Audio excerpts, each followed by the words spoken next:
За та бүхэнд энэ өглөөний мэндийг хүргье.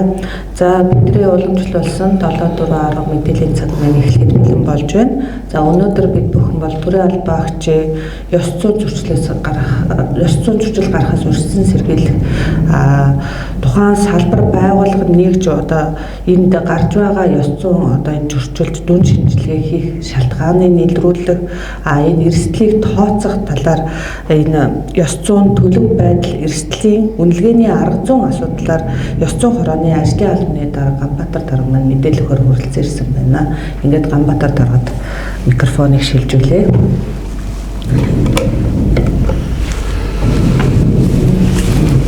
За юуны өмнө цахим сургалтанд оролцож байгаа нийт төрийн албаагчтай өглөөний мэндийг хүргэе. За мөн ёс зүйн хорооноос энэ 11 сарыг ёс зүйн нөлөөллийн аян болгон зарласан байгаа. За энэ нөлөөллийн аяны хүрээнд бас тодорхой хэд хэдэн ажлуудыг бол нийгэмд олон нийт түрэхээр зорж байгаа. Түүний нэг маань одоо энэ удаагийн вебинар юм аа гэд та бүхэн сургалтаа эхлэе. За үндсэн сэдвэрийг оръё. За ёс зүйн төлөв байдал, эрсдлийн үнэлгээний арга зүйн асуудлаар ярина. За үүнийхээ хүрээнд бол би Монгол улсын төрөөс баримталж байгаа төрийн албаагчийн ёс зүйн талаар баримталж байгаа бодлогын асуудал байгаа. За мөн ёс зүйн хороо бол шинээр бий болсон юм тогтолцоо бүтц байгаа учраас үүнийхээ талаар товчхон танилцуулна.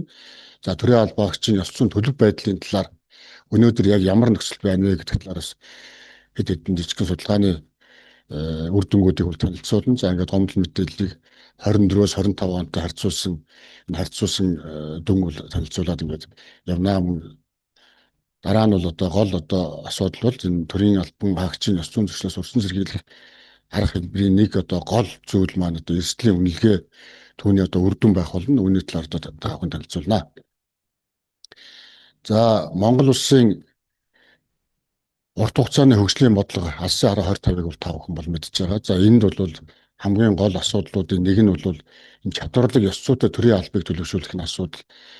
Бөгөөд энэ бол гол зорилго байсан. За үүний энэ зорилгын 5-4-3-т бол төрийн албанд ёс зүй сахилгаар үүсгэхийн оновчтой тогтолцоо бүрдэж ёс зүйтэй төрийн алба төлөвшнө гэсэн энэ зорилтын хүрээнд энэ Монгол улсын дунд хугацааны төрийн бодлогууд бол боловсруулагдаад хэрэгжээд ингээд явж байгаа. За ер нь бол төр байгаа хорсож байгаа энэ цаг үед бол аль ч улс оронд энэ төрийн албаагчийн ёс зүйн асуудал өөрөө онцгой асуудал болж тавигдж явдаг юм байна.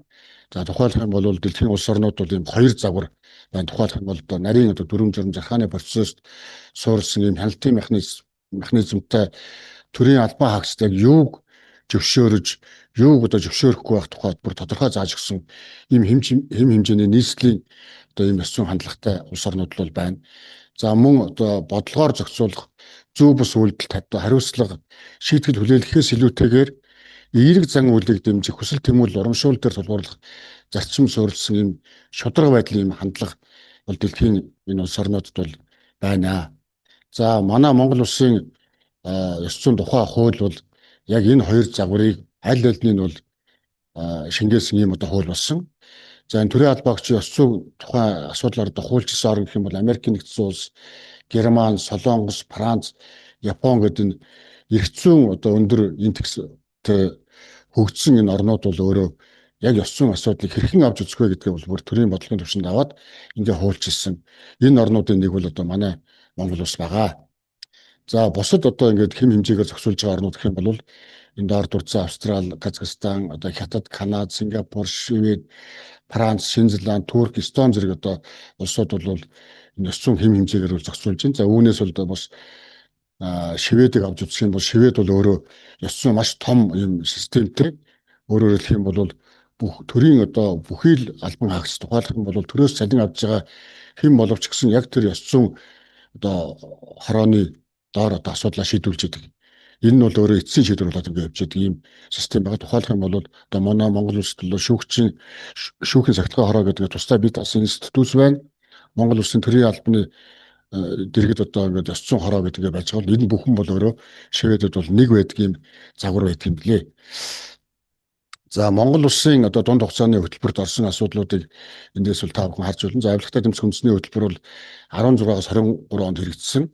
За энэ үндэсний хөтөлбөр заасан үндсэн асуудлууд бол яг одоо энэ ёс зүйн тухай хуулинд өөрөө орсон. Тухайлах юм бол төрийн албаа агчийн ёс зүйг төлөвшүүлнэ, ёс зүйтэй холбоотой гомдол мэдээллийг хүлээн авах, хянан шийдвэрлэх, хариуцлага хүлээх одоо арга хэлбэрийг тодорхой болгож дотоод хяналтын тогтолцоог бүрдүүлнэ гэсэн бол яг энэ хөтөлбөрийн одоо хэрэгжит бол одоо энэ хуулиар одоо үр дүнгээ үзүүлж байгаа. За мөн төрийн одоо өндөр албан тушаалтны ёс зүйн дүрмийг хэрэгжилтийг сайжруулах, хариуцлага тооцох тогтолцоог бий болгох гэсэн бол одоо яг энэ ёс зүйн хорооны үндсэн чиг үүрэг бол энэ төрийн өндөр албан тушаалтны талаар гарч байгаа гомдол мэдээллийг бас хүлээж авах, хянан шийдвэрлэх энэ систем тогтолцоог бол бүрдүүлж өгсөн байж байгаа. За төрийн албаны журам стандарт менежментийг сайжруулах, хариуцлагыг нэмэгдүүлэх талаар төрийн албаа агчийн ёс зүйг төлөвшүүлнэ гэсэн. За энэ ажил маань одоо бас үндсэндээ энэ хуулийн хүрээнд бол хийгдээд та бүхний гар дээр очсон төрийн албаны одоо стандарт гэдэг энэ стандарт дотор одоо яг төрийн албаа агчийн ёс зүйтэй холбоотой хэд хэдэн асуудал бол туссан байгааг бол та бүхэн мэдж байгаа.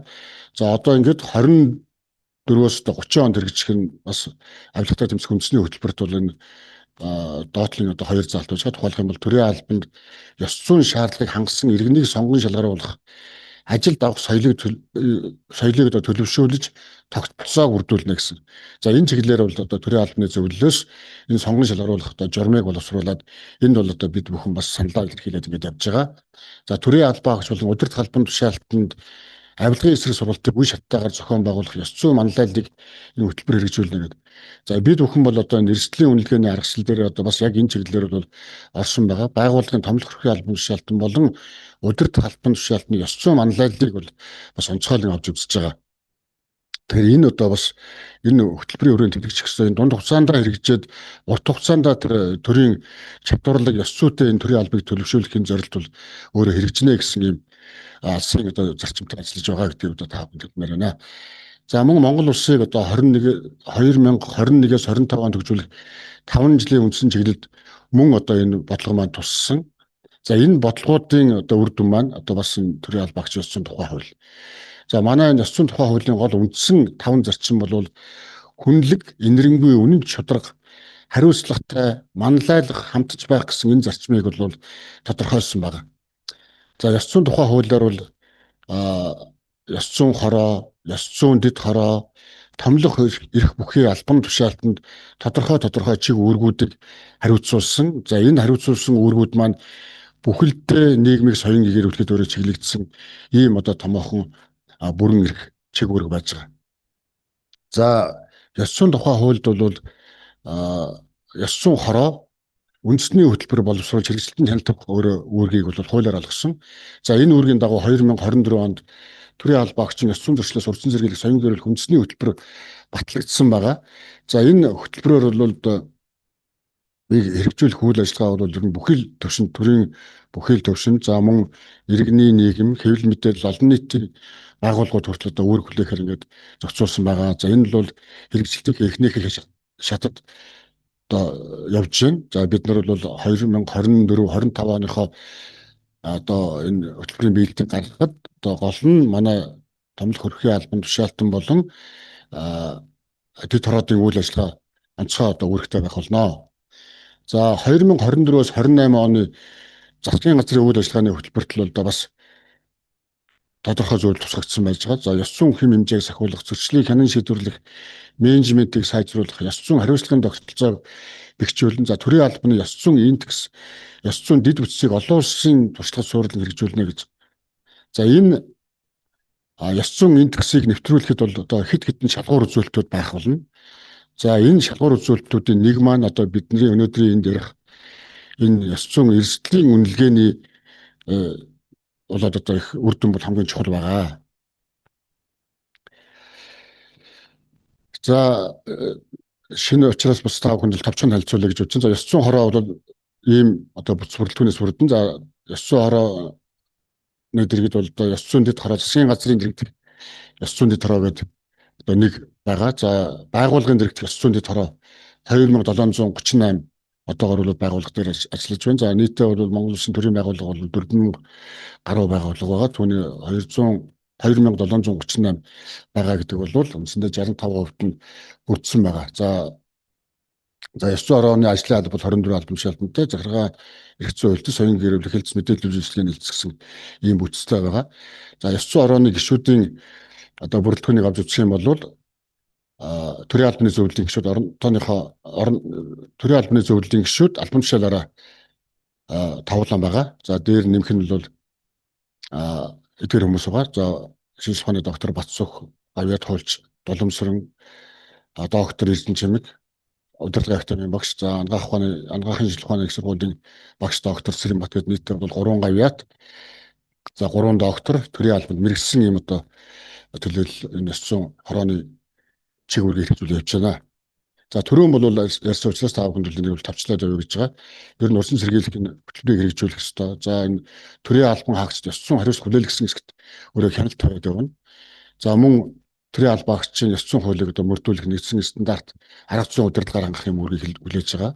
За төрийн өндөр албан тушаалтантай холбоотой гомдлыг хууль заасны дагуу шийдвэрлэж дүгнэлт гаргах юм үүрэгтэй. За нэгдсэн дүн төлөв байдлын тайланг бол нэгтгэн гаргаж улсын их хурлд танилцуулна. Олон нийтийн мэдээлэл хангах гэсэн ийм чиг үүргийг бол ёс зүйн хороо бүрэн эрхийн хувьд хэрэгжүүлээд явж байгаа. За 24 оны 3 дугаар удирдлагын байдлаар бол ёс зүйн дэд хороо 45% таа байсан бол одоо 3 дугаар удирдлагын байдлаар 2738 буюу 64% таа ингээд байна.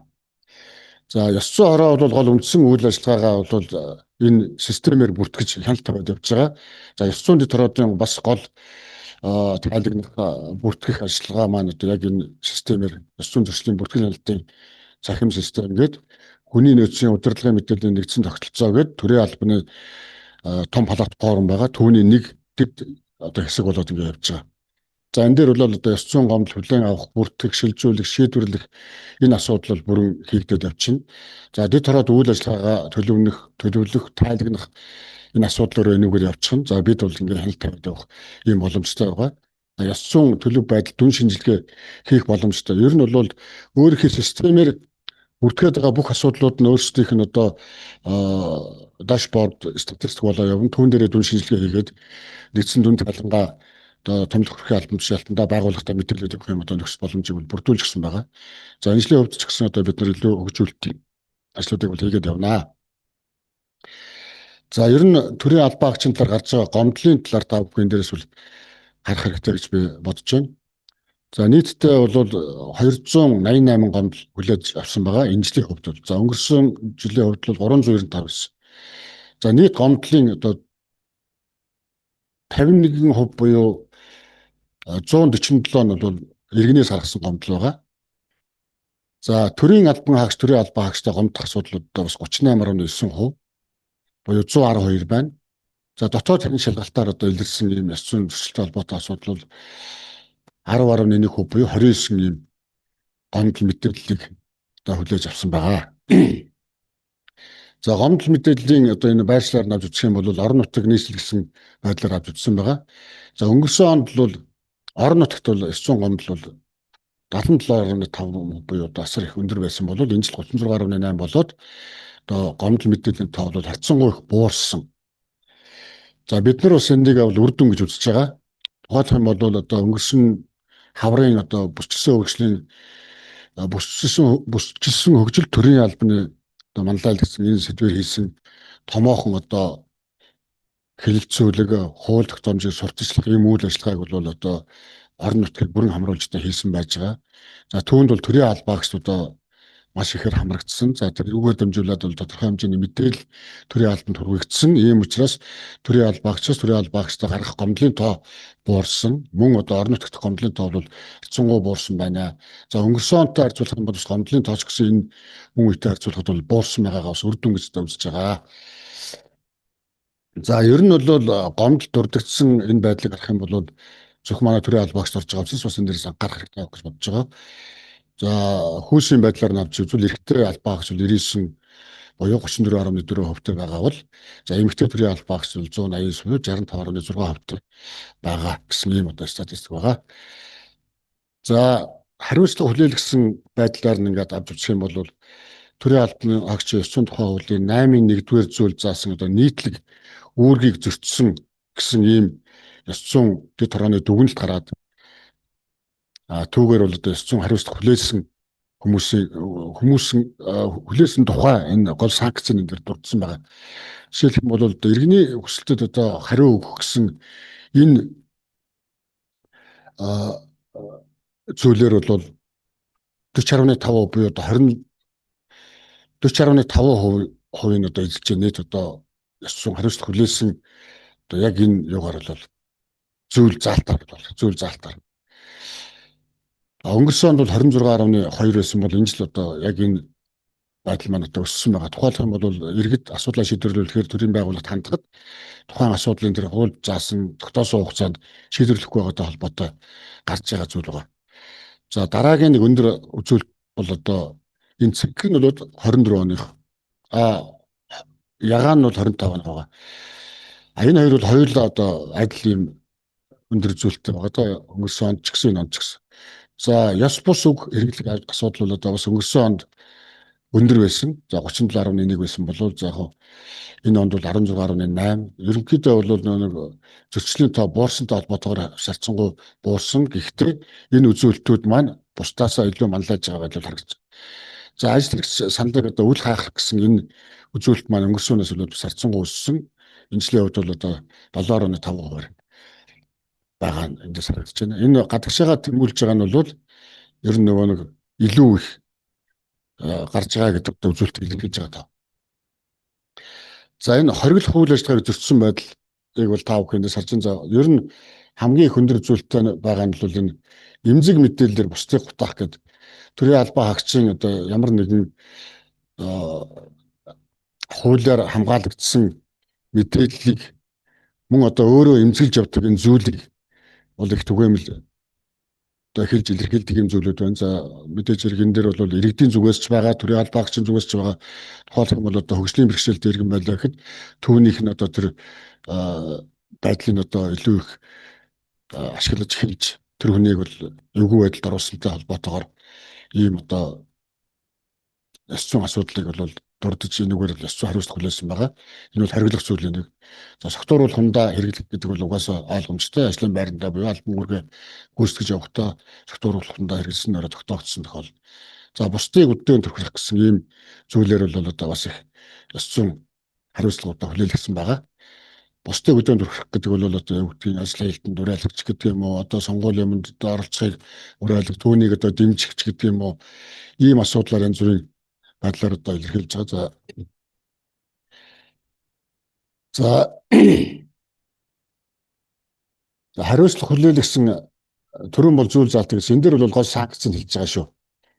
За өөрт нь ганцаарчилсан хэлбэрээр сануулах энэ хэлбэр бол одоо томлох хэрэггүй албан тушаалтны шийдвэрээр хүлээлгэж байгаа явдал бол одоо энэ жилийн хувьд бас нэлээд өндөр нь 35.5%-тай. За харин хамт олноос болон одоо гомдол мэдээлэл гаргачаас эсвэл одоо олон нийтийн өмнө уушлах гоох гэдэг бол үндсэндээ төрийн албан хаагч өөрөө сайн дураараа хүлээх энэ асуудал бол одоо 27.1% буюу өнгөрсөнөөс одоо бас харьцангуй өссөн энэ хоёр үзүүлэлт бол ингээ харагдаж байна. За өнгөрсөн онд бол 27% гомдол гаргагчдад одоо эсвэл олон нийтийн өмнө уушлах гоохыг одоо үүрэг болгож томлох хэрэггүй албан тушаалтнаар гаргаж ирсэн. За байгууллагын албан хаагчдын өмнө нээлттэй сануулахыг одоо өнгөрсөн онд бол бас их байсан бол эдгээрүүд бол энэ онд бол буурсан байна. Тийм учраас ер нь бол энэ гарч байгаа гомдлын тав буурах энэ зүйлтэй холбоотой ер нь ёс зүйн хариуцлагыг өөрөө хүлээх энэ соёлыг төлөвшүүлэх байгууллагт энэ эерэг хандлагыг төлөвшүүлэх гэсэн энэ хуулийн зорилт бол одоо бас хэрэгжиж байна гэдгийг одоо бас энэ тооноос бол харах юм боломжтой.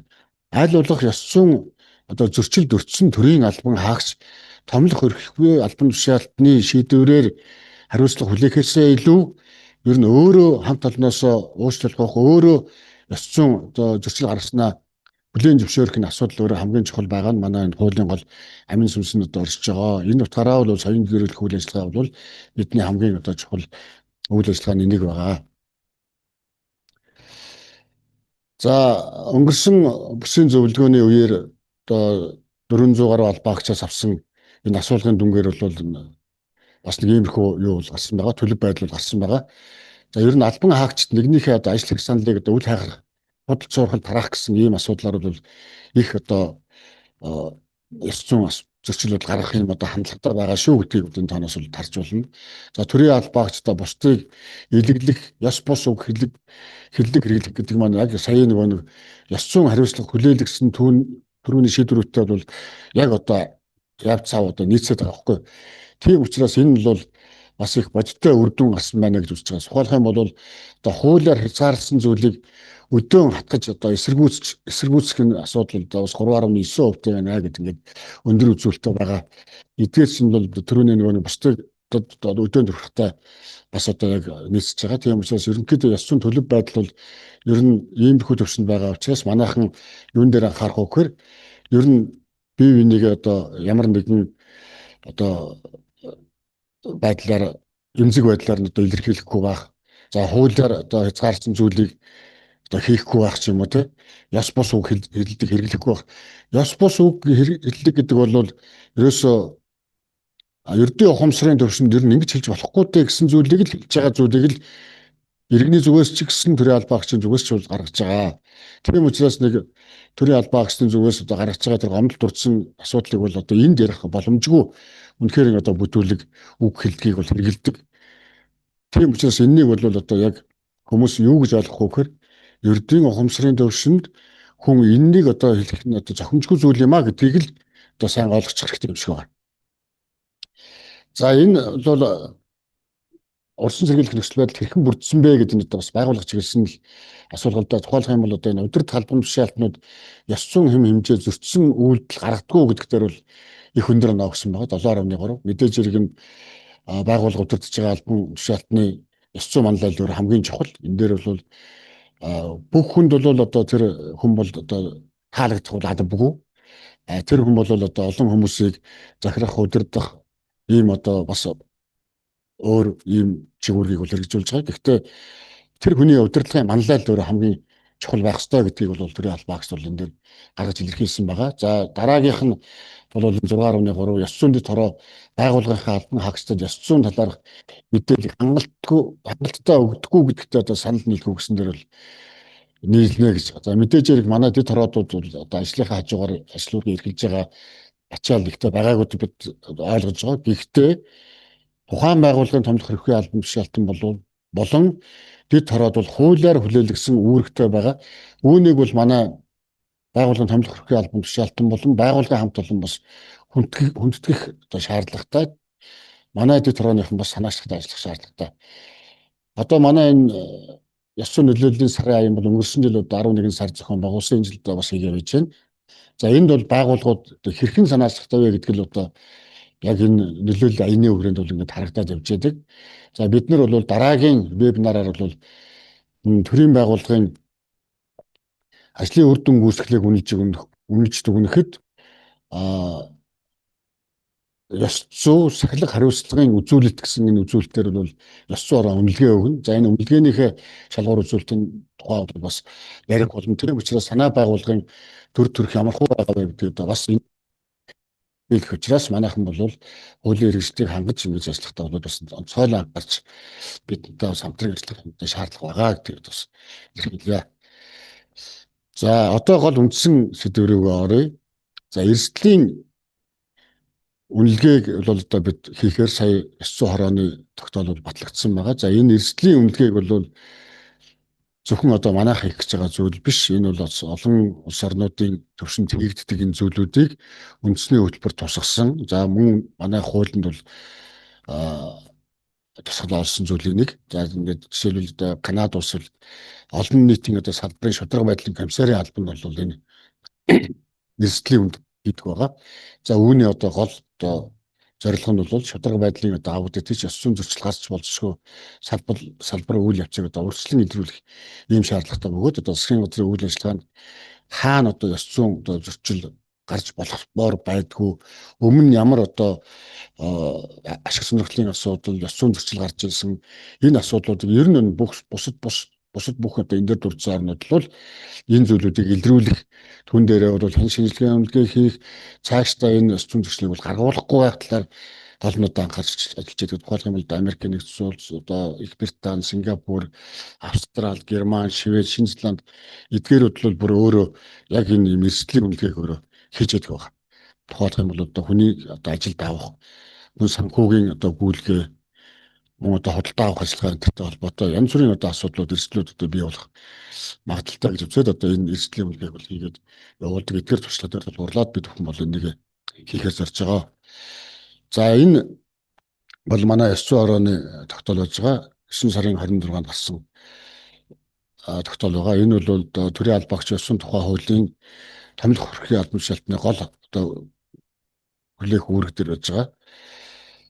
Хариуцсан салбар байгууллага нэг дотор гарч байгаа болон үүсэж болцсохгүй ёс зүйн зөрчил дүн шинжилгээ хийх шалтгаан нөхцөл эрсдлийг тооцох зөрчлийг бууруулах зохион байгуулалтын арга хэмжээг авна гэдэг.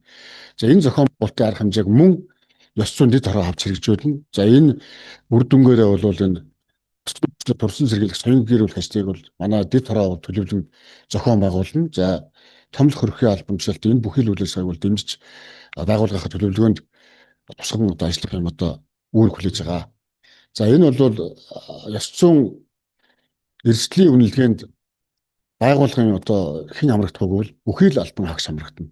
Нэг албан хаагчийг одоо нэг албан тушаалыг үлдээхгүй гэхээр хамруулах хэрэгтэй. Тухайлх юм бол тэр албан тушаал нь өөрөө эрсдэлтэй байна уу?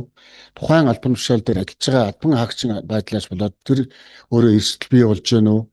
Тухайн байгууллагын тэр бүтэц зохион байгуулалт тэр чигүүргийн нөхцөл байдлаас хамаарат энэ өөрөө эрсдлийг бий болгож байгаа гэдгийг гаргах юм одоо гол одоо үүрэгтэй байгаа учраас энэ бол зайлшгүй нийт албан хаагч хамрагдах ёстой.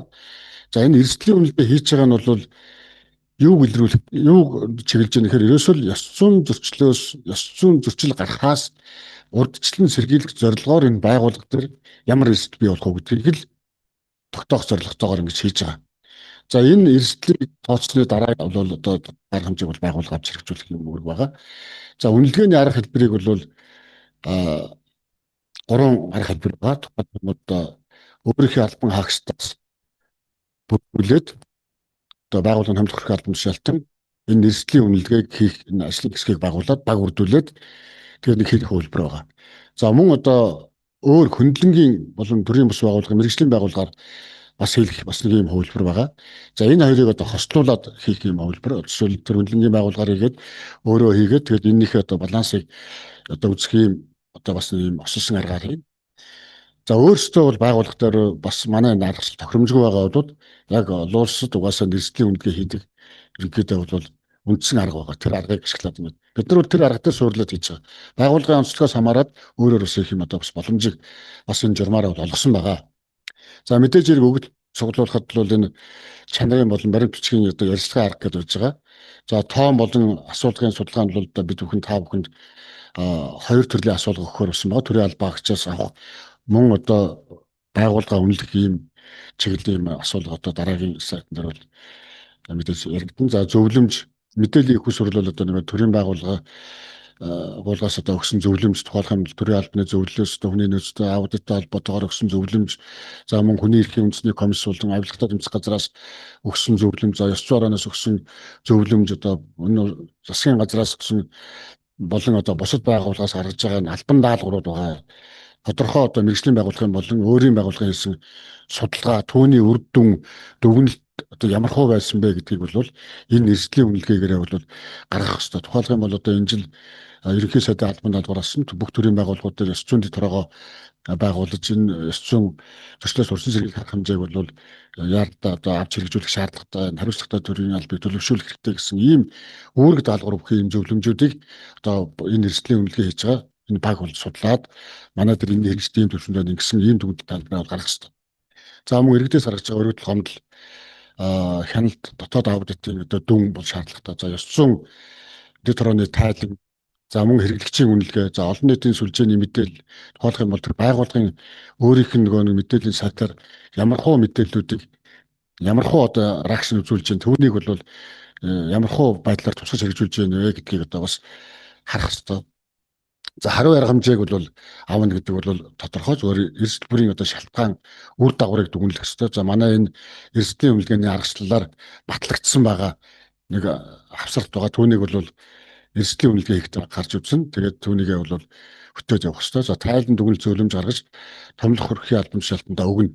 Тэр нөгөө нэг одоо ер нь бол түгээмэл нь бол байгуулгаасаа өөрөө бол баг баг бүрдүүлж энэ эрсдлийн үнэлгээ хийхний төвх тохиромжтой байгаа. Одоогийн энэ цаг даруул бол төсөв хөрөнгийн одоо хомсдолтой байдал болон өөрөө энэ зүйлээ ер нь бол энэ төрийн байгууллага өөрөө яг хаана яваа вэ гэдгээ өөрөө онцлох нь хамгийн их чухал байгаад байгаа.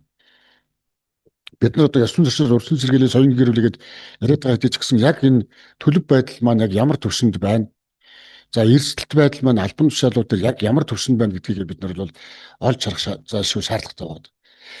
За давтамж өндөртэй эрсдэл одоо шуурх арга хэмжээ авах ажлууд байгаа. За эрсдэл дунд хяналтын механизмыг одоо боловсронгуй болгох, бага эрсдэлд одоо мониторинг хийх ийм зүйлүүд байгаа. Тухайлбал юм бол бага эрсдэлтэй албан тушаалтнууд одоо хэдэн хувийг эзэлж байна, өндөр эрсдэлтэй, маш өндөр эрсдэлтэй одоо хэдэн хувийг эзэлж байна гэдэг энэнийхээ бол хувь процентыг гаргаад түүндээ тохирсон одоо арга хэлбэрийг авч хэрэгжүүлэхийг зорьсон байгаа. За энэ бол одоо гол нөгөө нэг эрсдлийн үнэлгээ хийх одоо төрийн албан агчдад заашгүй энэ одоо аргачлал байгаа. Энэ мэдээж хэрэг одоо бэлтгэх үйл ажиллагаа за тодорхойлох, хэмжих, эрэмб тогтоох, одоо ариун арга хэмжээ авах гэж саяын одоо бидний ярьсан зүйлүүд бол энэ дээр бол дурддагдана. Тэгэхээр энэ арга зүй бол яг одоо эрсдлийн үнэлгээ хийх энэ албан хаагчдаар их чухал мэдээлэл болно. За мэдээж төрийн байгууллагууд бол олон төрлийн одоо төрийн байгууллагын өөрийнхөө үйл ажиллагааны талаар эрсдлийг тодорхойлдог. Энэ бол зөвхөн төрийн албан хаагч болон төрийн албанд одоо ёс зүйн эрсдлийг үнэлэх юм арга зүй байгаа. Яг нэгдсэн нэг арга зүгээр л явагдаж байгаа. За түрүүн бол нөгөө хэлсэн төрийн албан хаагч өөрийн чиг үүргийн хүрээнд ажиллахад тулгамдж байгаа асуудал бэрхшээлийг тодорхойлох юм одоо дөрвөн одоо чиг үүргийн хүрээний 15 ням асуулга байгаа. За энэ одоо тухайн албан тушаалтны одоо эрх мэдэл шийдвэр гаргалтанд ямар хөө асуудлууд байна вэ гэдгийг одоо энэ эрсдлийн агуулга шийдвэр гаргах нөлөө бүхий эрх мэдэлтэй юу үгүй юу гэдэг. За нөлөө их одоо байгаа гэвэл одоо тэр нь одоо байнгын тохиолддог шийдвэр гаргах юм үйл явц одоо над байнгын байгаад яг ийм одоо давтамж өндөртэй гэж үзэх юм бол энэ 5 руугаа тэр цифрыг бол тавих хэвээр. За маш их ховор тохиолддог өчүүхэн хэсэг байгаа бол ер нь бүр тохиолддоггүй бол бүр нэгийг гэсэн энэ цифрыг бол тавина. За хор нөлөө болон нөлөөлөлттэй за нөлөөлөл нь бол одоо их хор нөлөөтэй гэж үзвэл хэр хор нөлөөтэй вэ гэдгээс хамаарат бас цифр л өсөх дараалал авч байгаа 5 хүртэл ийм нөлөөгөөд ингэж явна. За байгууллагын үйл ажиллагаа зохион байгуулалт одоо соёлын тухай тохиолдож байгаа бэрхшээлийг одоо тодорхойлох хэсэг байгаа. Энэ бол ерөөсөө байгууллага төрийн албан хаагч үлнэ гэсэн үг. Яг өөрийнхөө төсөөллөөр үнэлнэ. Шийдвэр гаргалтын хувьд одоо ямар байдгийг ёс зүйн хэмжээг одоо мөрддөггүй юу, зөрчлийг одоо үл тоодгүй гэдэг энэ удирдах албан тушаалтны манлайлалын хувьд бол бүр энэ дээр тодорхой зүйлүүдийг бол за хүний нөөцийн бодлого шударга байдгүй, томилгооны зөрчил гардаггүй, цэвэр сонгон шалгуулалтын зарчмаар хүмүүс одоо томилогдож чадчихжээ нөө, ёс зүйн хариуцлагаас одоо хэр зайлсхийх гэдэг талаар одоо ингээд энийг бол ингээд за байгууллагын үйл ажиллагаа хэр одоо ил тод байдгүй гэдгийг энэ тохиолдох магадлал нь одоо хэр байгаа гэдгийг бол эндээс бол үнэлж дүгнээд ингэж явах боломжтой. За энэ эрсдлийг бол ийм дөрвөн төвшөнд авч үзэж байгаа. За хяналтыг одоо үргэлжлүүлэх шаардлагатай гэдэг. За шууд арга хэмжээ авах шаардлагагүй хэсэг нь бол энэ 1-5 одоо бага эрсдэлтэй ногоон бус байгаа. За 2 3 дугаар бус нь бол энэ бүх зэргийн эрсдэлтэй одоо хяналт шаардлагатай. Хяналтын арга хэмжээг бол аваад явуулах шаардлагатай. Өөрөөр хэлбэл энэ бол улаан руу орох юм бол өндөр эрсдэлтэй болно. Тэгэхээр аль болох энэнийг бол тогтвортой бууруулах нь зарчмаар явах хэрэгтэй. За өндөр эрсдэлтэй нь бол одоо энэ улаан байгаа. За яаралтай авч хэрэгжүүлэх арга хэмжээг төлөвлөж хэрэгжүүлнэ. За энэ улаан хүрэн бол одоо маш өндөр эрсдэлтэй гэж байгаа. Энэ эрсдэлтэй байдал бий болох юм бол энэ нөхцөл байдлыг одоо өөрчлөх шаардлагатай. Хоолох юм бол тэр албан тушаалаас болоод байна уу гэдэг байсан. Тэр дүрм журмаас болоод байна уу, байгууллагын дүрм журмаас болж байна уу, тэр чиг үүргийн давхартлаас болж байна. Чиг үүрэг нэг хүн дээр их одоо ачаал их төвлөрсөн байна уу? Эсвэл тэр ажлын орчин байна уу? Энийг заавал өөрчлөх чиглэлээр арга хэмжээ авна гэсэн ийм агуулгатай. Ийм эрсдлүүдийг ийм одоо дөрөв одоо бусдад авч үзсэн байж байгаа. За түрүүний одоо магадлал одоо нөлөөлөл хоёрын үржүүрээр энэ одоо гарна. За энэнийг бол дараагийн дасгал дээр ингээд гаргая. За шийдвэр гаргах нөлөө бүхий эрх мэдэлтэй одоо төрийн албаагч гэж үзэж байгаа бол энэ дээр бол 3-ыг дүгнсэн байна. За нөгөө нөлөөлөл болоо хор хөнөөллийнхээ талаар бол маш одоо их өндөрөө гэсэн юм. Тэгэхээр 3 5-2-ыг одоо энэ доотлын хүснэгтд бол тодорхойлсон байна. Тухайлх юм бол тэр дээдлийн шийдвэр гаргах нөлөө бүхий эрх мэдэлтэй гэдэг дээр бол 3-ыг за мөн 20 нөлөө ингээд 5 гэхээр 3 5 15. Яг энэ одоо эрсдлийн төвшин ингэж гарч ирнэ. За ингэж гарч ирсэн маань энэ матрикс дээр бол ингэж бууж байгаа. За хоёрд иргэн аж ахуйн нэгжид шууд нөлөөлөх шийдвэр гаргадаг гэж болох юм. Тухайлх юм бол зөвшөөрөл лиценз олгодог. За үнэлгээ өгдөг байгууллагуудыг одоо үнэлж дүгнэдэг.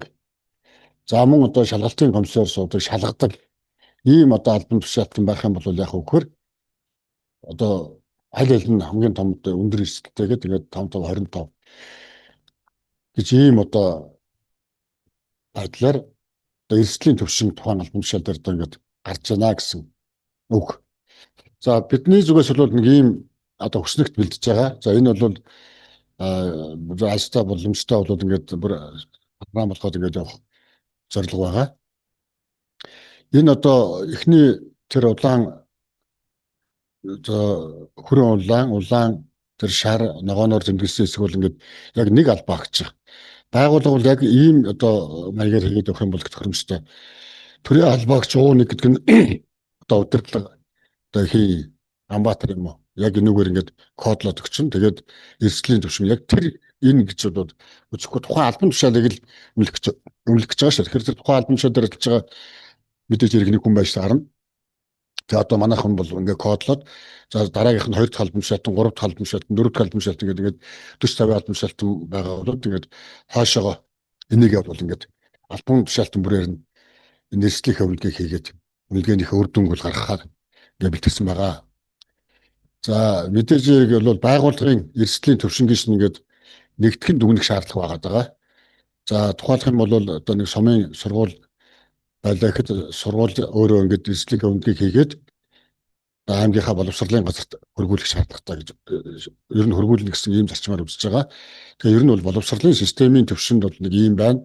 За мэдээж зэрэг боловсролын төвшин боловсролын салбар гэж үзвэл дотор нь цэцэрлэг байгаа. Цэцэрлэг нь бол тусдаа яг ийм байгуул ийм маягаар хийнэ гэх тухайлх юм бол одоо эрсдлийн үнэлгээнд одоо хамрагдуул зохих төрийн албаагчийг англиар нь удирдах гүйцэтгэх туслах гэсэн ийм хэлбэрээр авч байгаа.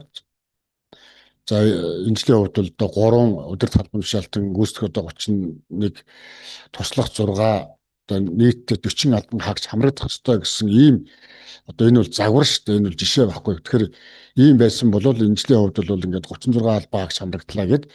За эрсдлийн бид нар ингээд одоо нэг байгууллагын үйл ажиллагаа зохион байгуулалт соёлын тухай тохиолдож байгаа бэрхшээлийг тодорхойлохдоо бол 63.9% нь ийм эрсдэл өндөртэй албан тушаалтан байна гэж үзэж байгаа. Тухайлх юм бол нөгөө өндөр эрсдэлтэй, маш өндөр эрсдэлтэй гэсэн хоёр төр улаанаар нэг бол ингээд нэмэхээр 63.9 гараад байгаа байхгүй. Тэгэхээр энийг бол аль болох нь тэр шарлуу ногоонлоо явуулах ийм төлөвлөгөөгөө боловсруулнаа гэсэн ийм зарчмаар бид нар энэ нэг ийм нэгтгэлийн хуудас гэдэг нэг ийм загвар гаргаад бол та бүхэнд бол танилцуулж байгаа. За энэ эрсдлийн үнэлгээний дараа бол энэ ийм одоо хяналттай хуудас байгаа. За энэ хяналттай хуудас гэдэг бол үндсэндээ бол хариу арга хэмжээний төлөвлөгөө гэсэн үг шүү. Ямар арга хэмжээ авч хэрэгжүүлэх вэ? За үр дүн яаж гаргах вэ? Шаарддаг нөөц нь юу? Хөрөнгө нь юу юм?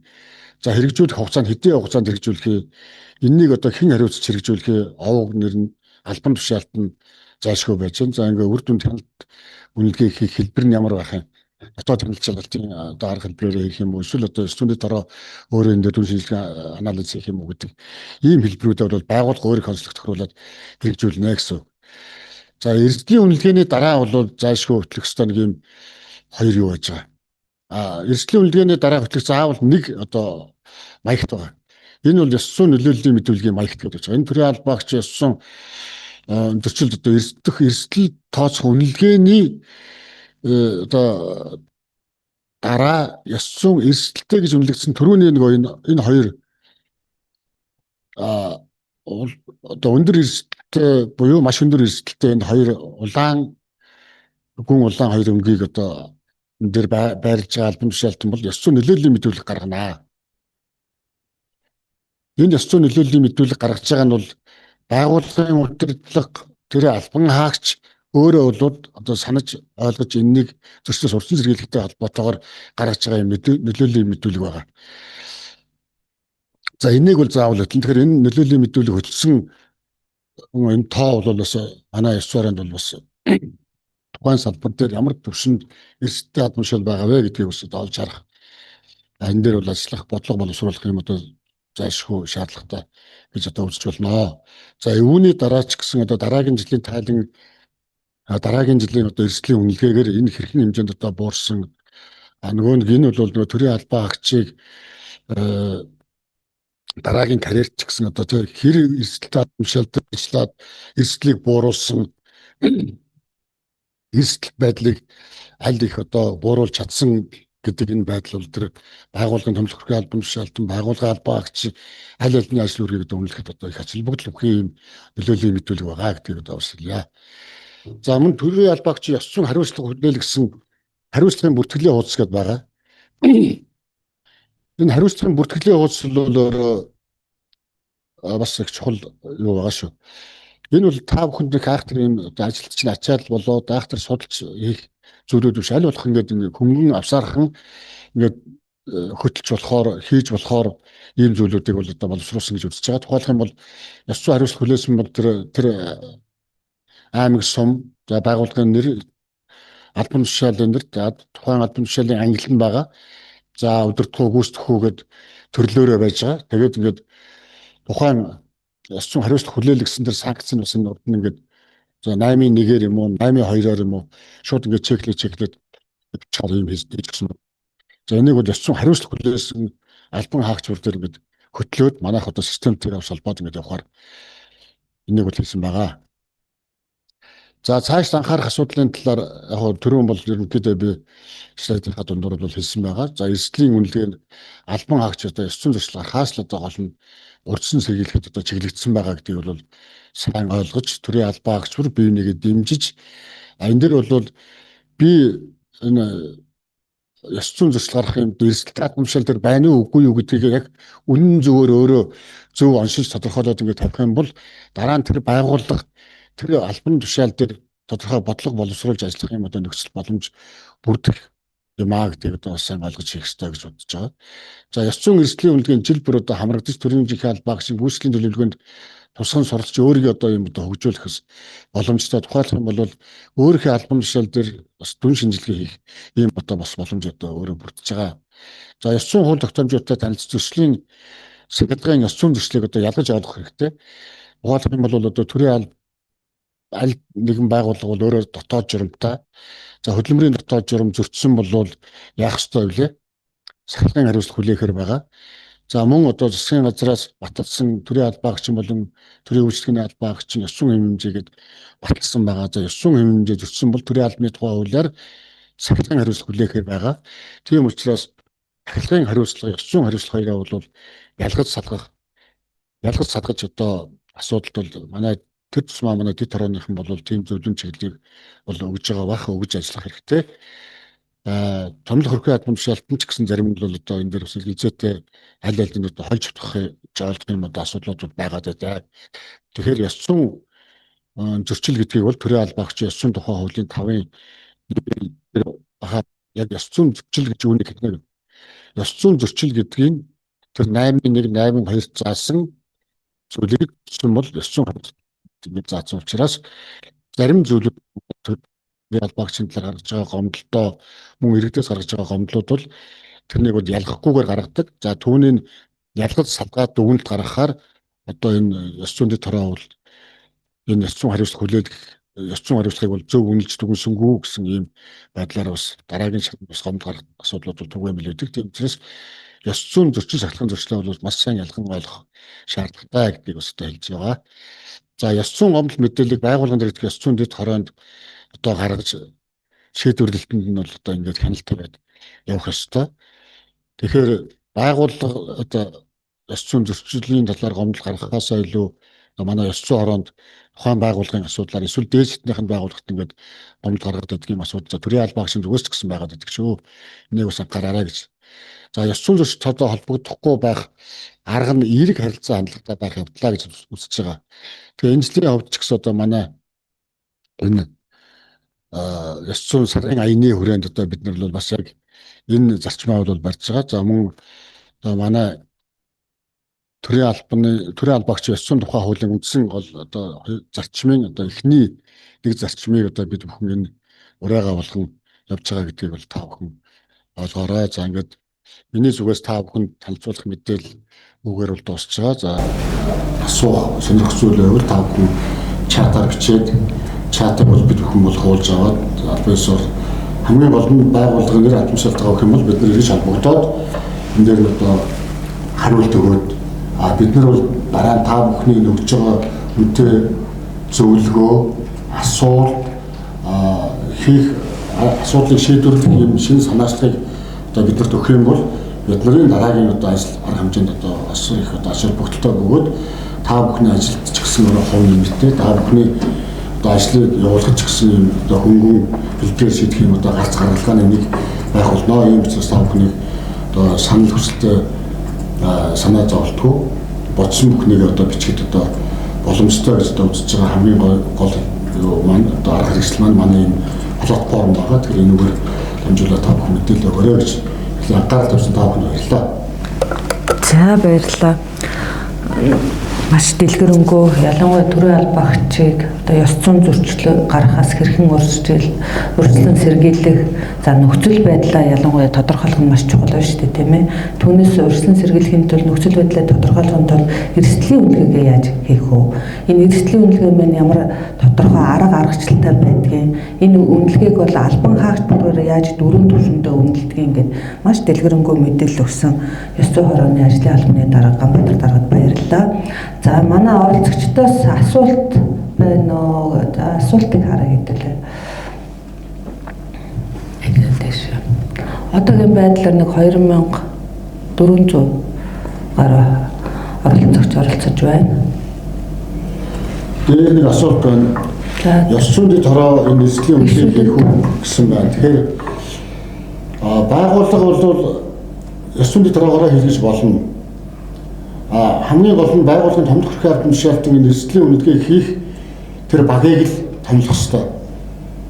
Үнэхээр энэ одоо ёс зүйн дэд хорооных нь хийх юм нөхцөл боломжтой бол хийж болно. Тэднийг бол заавал тушаалаар ёс зүйн дэд хорооны тэр гэж тэднийг заавал тогтоохоос илүү эрсдлийн үнэлгээ хийх одоо тэр багийг л томлох ёстой. Ёс зүйн дэд хорооны тайлан гарах маягт байгаа юу гэж.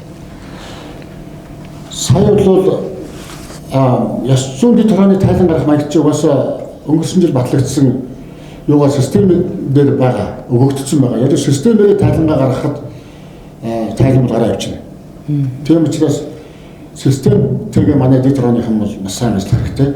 За эрсдлийн үнэлгээний хол төрөний нэг хариу арга хэмжээний хуудас гэдэг байгаа шүү дээ. Тэрүүгээр байгууллага дээр төлөвлөгөөгөө гаргаад биелэлт хэрэгжилтээ гаргаад тэр төлөвлөгөөгөө бол дэд хороонд өгөөд дэд хороо юундаа байршуулчихна. Системд байршуулаад явчихна. Тэрүүгээр бол ингээд тайлбарлагдаад явчих юм боломжтой байна. За өргөдөл яаж өгөх вэ? Заавал цахимаар өгөх ёстой юу гэж. Өргөдлөө.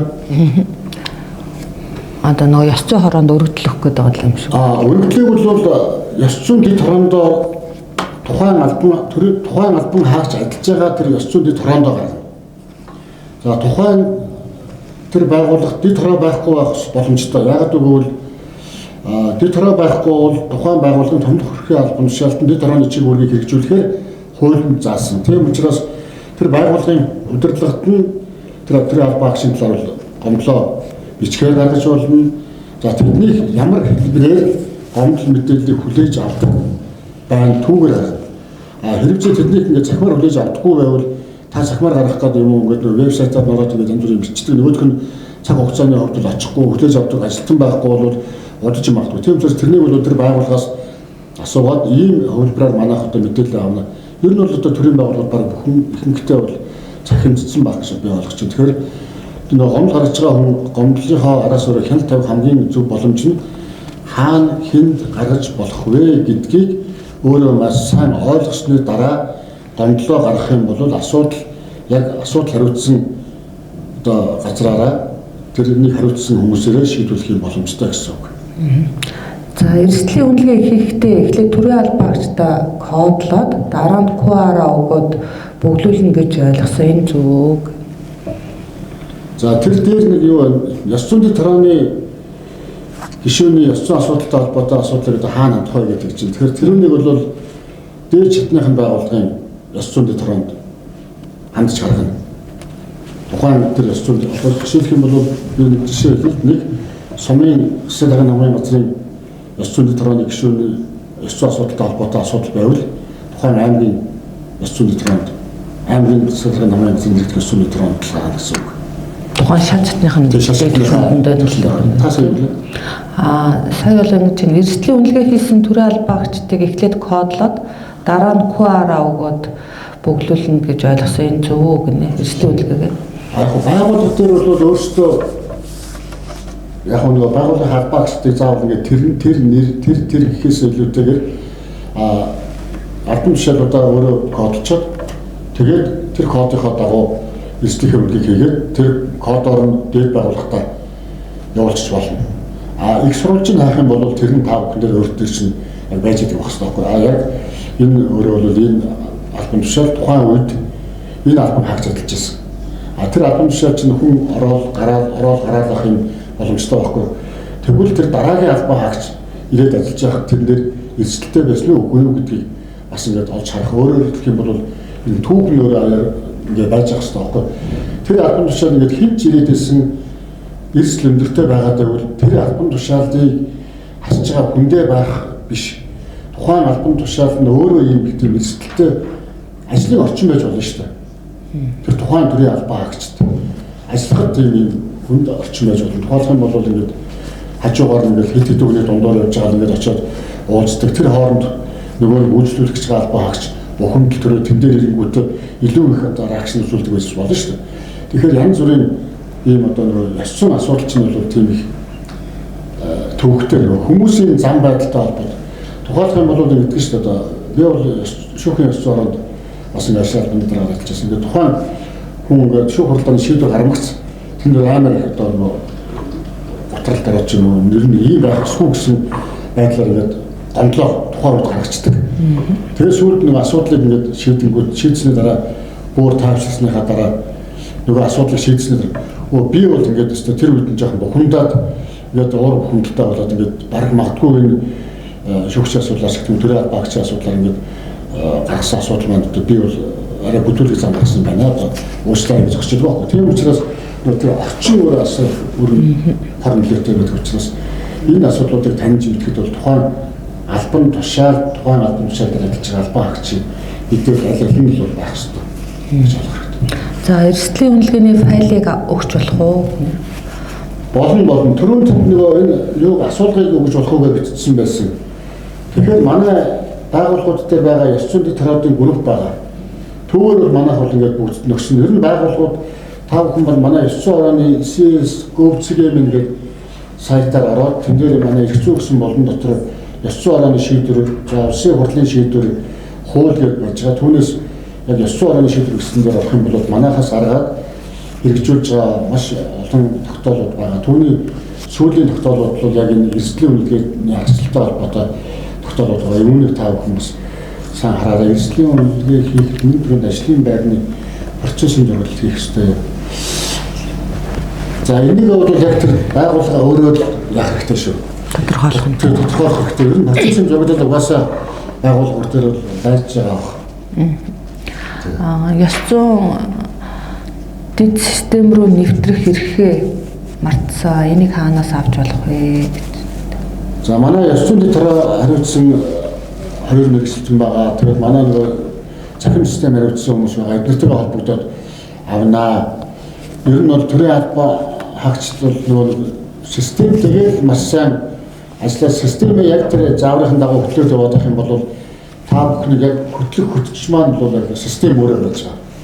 Системээ яг одоо өөрөөр хэлэх юм бол яг миний зөвлөх гэж үзэл зэрэгтэйгээ яаж ажиллах уу гэдэг арга зүйгээ өөрөө судлаад манай хүмүүсээс зөвлөгөө аваад явах юм бол та бүхний ажил айгүй хялбархан болоод та бүхний ажлын үр дүн тайлбарлалт бол их зөв жимээр явна. За бид нар ч гэсэн нөгөө үр дүн гэж үнэлж дүгнэхэд айгүй их юм боломжтой хэлбэр хамгийн боломжтой хэлбэр бол одоо сахим систем байгаа гэдэг нь ойлгоно.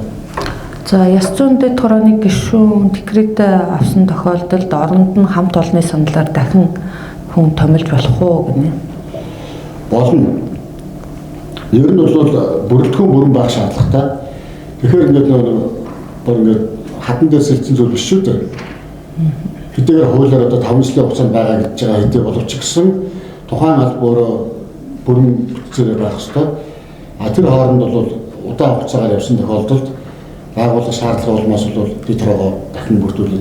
Энэ чинь бол манай дэд хорооны ажлын хүмүүс бол ингээд зүгээр нэг юм гомд шийдвэрлэдэг юм гэдэг хүмүүс гэж ойлгож болохгүй. Энэ бол ерөөсөө байгууллагын төвшөнд ёс зүйн соёлыг бүрдүүлэх, ёс зүйн төслөөс урдсан зэрэглэх, соён гээрүүл энэ чиглэлийг хэрэгжүүлж байгаа нэг хариуцлагатай албан тушаал байгаа учраас энэ хүмүүс бүр хуулиар баталгаагийн хийж өгсөн байгаа шүү. Ёс зүйн гомд мэдээллийг шийдвэрлэхэд ажлаас нь чөлөөлөх. За мөн ёс зүйн төрөний гишүүнээр ажлын төлөө урамшуулал олгох гэж заасан байна. Тэгээ энэ жилийн ажлын үр дүн гүйцэтгэлийг үнэлж дүгнэх журам дээр тэр байгууллагын удирдлагын манлайлалыг бид нар үнэлж дүгнэхдээ энэ ёс зүйн чиглэлээр төсөв хөрөнгө одоо төлөвлөсөн, түүнийг зарцуулсан, ёс зүйн дэд хороодыг урамшуулсан байдлыг үнэлж дүгнэхээр энэ одоо журамдаа шалгуур үзүүлэлтээр оруулж байгаа бас нэг юм онцлог байгаа гэдэг юм хэлье. За 5 албан хаагчтай байгууллага ёс зүйн дэд хороо байгуулах шаардлагатай юу гэж. Энэ нь шаардлагатай гэж хэлэхгүй. Тухайн байгууллагын томцох хөрхийн албан тушаалтан манай яг энэ ёс зүйн дэд чиглэлийг хэрэгжүүлж. Тэгээд ч одоо өнөөдөр нийтрийн байгууллагын одоо 65% нь үндсэндээ ёс зүйн дэд хороотой байгаа. За тийм учраас зарим хэсэг нь бол томцох хөрхийн албан тушаалтан хэрэгжүүлж явж байгаа гэж байна. За байгууллагын ёс зүйн дэд хорооны урамшууллыг өгөхгүй байна. Улирал бүр тайлан гаргаж өгдөг боловч улирлын урамшуул олгохдохгүй байна. Үүнийг хэнд хандах ёстой вэ? За томцох хөрхийн албан тушаалтандаа хандна шүү дээ. Одоо ёс зүйн дэд хорооны гишүүд бол тавуулаач байна уу, гуруулаач байна уу, одоо ингээд ийм чиглэлийг ер нь манай тэр ёс зүйн хорооны ажлах журам дээр бол байгаа. Ажиллаж байгаа гишүүдийн ажлын идэвх одоо зүтгэл идэвх оролцооноос хамаарат харьцан адилгүй байхаар бол хийсэн байгаа. За 3 гишүүнтэй бол ямар байх вэ? 5-аас 7 гишүүнтэй бол ямар байх вэ? Тэр урамшууллын хэмжээг нь болж байгаа тохиолдолд байгууллагын асуудлыг өөрөө шийдвэрлэх үүргийг хуулиар олгосон байна. Тийм учраас энийг бол томлох хөрхийн албан тушаалтандаа энэ асуудлаа тавиад шийдвэрлэж байгаа шийдвэрлэхгүй талаар ёс зүйн хороондоо мэдээлэл ирүүлэх. Энийг бол ёс зүйн хороо бол өгөхгүй шүү дээ. Тэр урамшууллыг бол өгөхгүй. Тийм учраас аль болох тэр байгууллагатай асуудлаа хандаад мэдээж хэрэг байгууллага ийм зүйлийг хийгээд байна гэхэд бол бүгдгээс сууж идэг одоо томлох төсвийн шууд зархсуул байхгүй байх гэж найдаж байна. За хамгийн сүүлийн асуулт. Ёс зүйн дэд хорооны тайлан цахимдсан тухай бүр нь одоо илгээж ажилдаа. Гэвч байгууллага дээр ирсэн аудит заавал энэ тайлан бол цаасан хэвлэмэл байх хэрэгтэй гэдэг байна. Үүнд хэрхэн яаж хандах ёстой вэ гэж. Тэгэхээр та бүхэн бол тайландаа мэдээж хэрэг альч систем бол ер нь цаасан суртаа байхыг бол гол нөгөө нэг их сурвалж маань бол цаасан суртаа байхыг шаардаж байгаа шүү дээ. Тэгэхээр бид нар бол нэг хоорондоо цаас явуулаад хийх нь бол тийм зөвхөмжтэй биш. Яг тэр одоо аудит үнэхээр тийм шаардлага тавьж байгаа бол тэр тавхаас одоо тэр архив хуулиараа тийм архивын баримтаа бүрдүүлэх зашгүй шаардлагатай байна. Тухайлх юм бол одоо нөгөө нэг эрсдэлт байдалж байгаа багт нөлөөлөл мэдүүлэх гаргана. Энэ маань та бүхний тайлан баримттаас нэгэд хамт архивлагдаад явах ёстой. За мөн нөгөө ёс зүйн хариуцлага хүлээсэн албан хаагчийн хариуцлагын бүртгэлийн хуудасгаа байгаа. Энэ маань одоо бас тэр үедээ ингэж явах ёстой. Тэгэхээр манай дэд хороодууд бол ямар ч байсан тухайн жилдээ нэг архивын баримт үүсгэж явах нь зөв шүү. За ингээд идэвхтэй оролцсон нийт төрийн албаагчтай баярлалаа. За мэдээлэл маш дэлгэрэнгүй, за асуултанд бас нэлээд нухацтай хариулж өгсөн одоо ёс зүйн хорооны ажлын албаны дарга Ганбатар даргад бас баярлалаа.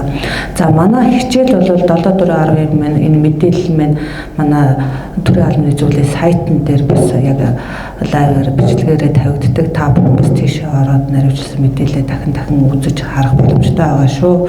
Ингээд та бүхэнд баярлалаа. Өнөөдрийн мэдээллийн цагийг өгөр дуусгаж байна. За баярлалаа. За баярлалаа өнөөдрийн албаагчдаа.